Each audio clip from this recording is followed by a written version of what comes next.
Hello everyone, good evening. কেমন আছো তোমরা সবাই? আশা করি তোমরা সবাই খুব ভালো আছো। আর আমরা খুব একটা ভালো নেই, ভালো আছি কিন্তু মনের দিক থেকে ভালো নেই। কারণ দেখো মনটা সত্যিই খুব খারাপ। কারণটা তোমাদেরকে পরে বলছি, মন খারাপের কারণ। তো এখন আমি বাড়ি যাব বলে বেরিয়ে পড়েছি, সাথে মাকে নিয়ে যাচ্ছি, যেহেতু ও সকালবেলা বাড়ি চলে গেছে। আর মা বললো যে মা বিকেলে যাবে, মা ঠাম্মা যাবে, তো আমি মা ঠাম্মার সাথে বিকেলে চলে যাব। তো ও ভোরবেলা চলে এসেছে, বোন এসছে, বোনের বর, ওরা তিনজনে একসাথে সকালে এসেছে। আর এই এখন আমরা ভাইয়ের বউ আর আমি, মা, ঠাম্মা সবাই মিলে আমরা এখন বাড়ি যাচ্ছি। তো রাস্তাটা খুব কাদা ছিল, যেহেতু আমরা কাছে দিয়ে হেঁটে যাচ্ছিলাম, কারণ আমাদের স্টেশনটা খুবই কাছে। তো মাঠ দিয়ে গেলে আর একটু তাড়াতাড়ি যাওয়া যায়। তো মাঠের মধ্যে বৃষ্টি হয়েছে, তো বৃষ্টি হয়ে কাদা হয়ে গেছে। তবুও গ্রামের রাস্তা তো এরকম একটু একটু কাদা হয়। তারপরে এবার গরু মোষ গেলে পরে আর একটু মানে রাস্তাটাকে বাজে করে দেয়। তো তাও আমরা একটু রাস্তা দিয়ে ওই রাস্তা দিয়ে একটু একটু করে হেঁটে চলে যাচ্ছি। আগে চলে গিয়ে আবার ট্রেনে চেপেও গেছি। ট্রেনে চাপি, এই ট্রেনটাতে ভাবতেই পারিনি যে আজকে বসার মতো জায়গা পাবো। কারণ বিকেলের ট্রেনে আমি খুব কম, মানে কমই গেছি। আমার বিয়ের পরে আমি হয়তো ২-৩ বার গেছি। আর মামামের জন্য একটু ম্যাগি করে নিয়ে এসেছিলাম বাড়ি থেকে, যেহেতু ঘুম থেকে উঠে কোনো কিছু খায়নি। তো রাস্তায় আস্তে আস্তে ওর খিদে পাবে, তো একা হাতে ও খাচ্ছিল। তো তারপরে দেখো আমরা আবার ট্রেন থেকে নেমেও গেছি, নেমে এসে আবার বোনের বাড়িতে এসেছি, কারণ বোনের বাড়ি হচ্ছে নবদ্বীপ স্টেশনের কাছেই একেবারে। তো ও যেহেতু কালকে জয়পুরে চলে যাবে, মানে ও বাইরে থাকে, বাইরে চলে যাবে, তো এই জন্য আমরা আরও এসেছি সবাই মিলে। আর মনটা এতটাই খারাপ যে কি শেয়ার করব তোমাদের সঙ্গে, কোনো কিছু বুঝতেই পারছিলাম না। আর বোন এসেছে খুব কম সময়ের জন্য, তো বিরিয়ানি খেতে চেয়েছিল, কিন্তু ওর জামাইবাবুর হাতে এখনও বিরিয়ানিটা খাওয়া হয়নি। তো ও বলেছিল যে ও যখন যাবে তার আগের দিন ওদের বাড়িতেই বিরিয়ানিটা করা হবে। তো এই জন্য ও রাতেরবেলা বিরিয়ানি করেছে, সবাই বিরিয়ানি করে খাওয়া দাওয়া করে ঘুমিয়ে পড়েছিলাম। অনেকটা রাতে ঘুমিয়েছি, কারণ প্রচুর গল্প করেছি, যেহেতু ও চলে যাবে। আর সকালবেলা আমার মুখটা দেখো একেবারে বাংলার ৫ হয়ে আছে, মানে ৫ কেজি, তো মানে ৫ কেজি হয়ে আছে। কারণ বোন চলে যাবে আর কিছুক্ষণ পরে। তো আমি বাড়িতে এসেছিলাম কিছু জিনিস নেওয়ার জন্য, ও কয়েকটা শাড়ি নেবে বলছিল। তো বাড়িতে এসেছিলাম, তো যাওয়ার সময় আবার একটু তেল, মানে পাম্পে একটু তেল নিয়ে নিচ্ছিল।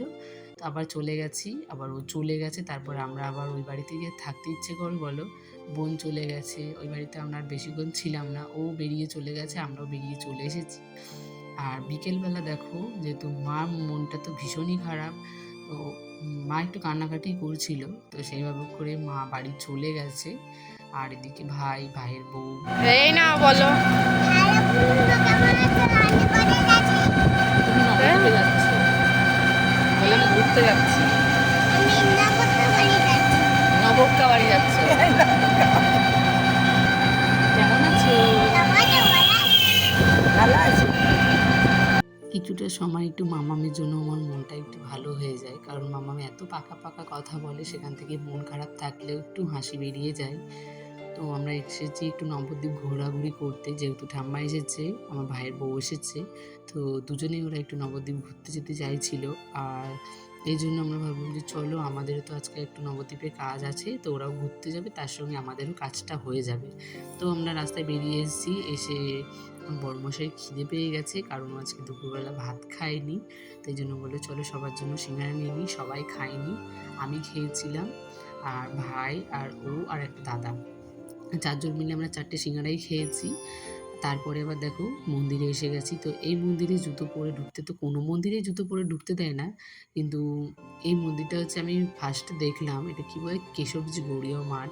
আমি এর আগে আমি মনে থাকে না আমার, জানো তো, কোথাও মানে যে জিনিসটা দেখি না, সেটা মনে হয় হ্যাঁ আমি দেখেছি এটা। তারপরে যখন চেনা জিনিসগুলো কখনো যখন মনে পড়ে, তখন মনে হয় হ্যাঁ আমি তো সত্যিই দেখেছি। কিন্তু নিচটা দেখে আমার একেবারে মনে পড়েনি যে আমি এই জায়গাটা দেখেছি।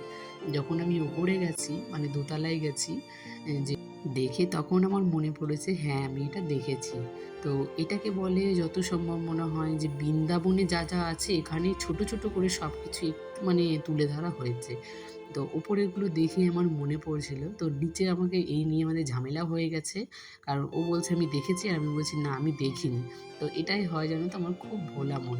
যে জিনিসটা দেখি না পরে ভুলে যাই, আবার দেখার পরে তখন মনে হয় হ্যাঁ আমি এই জিনিসটা দেখেছি। তো এরকমই আমি করি, এই জন্য ওর সাথে আমার একটুও মানে না, মানে সব কিছু নিয়েই ঝামেলা শুরু হয়ে যায়।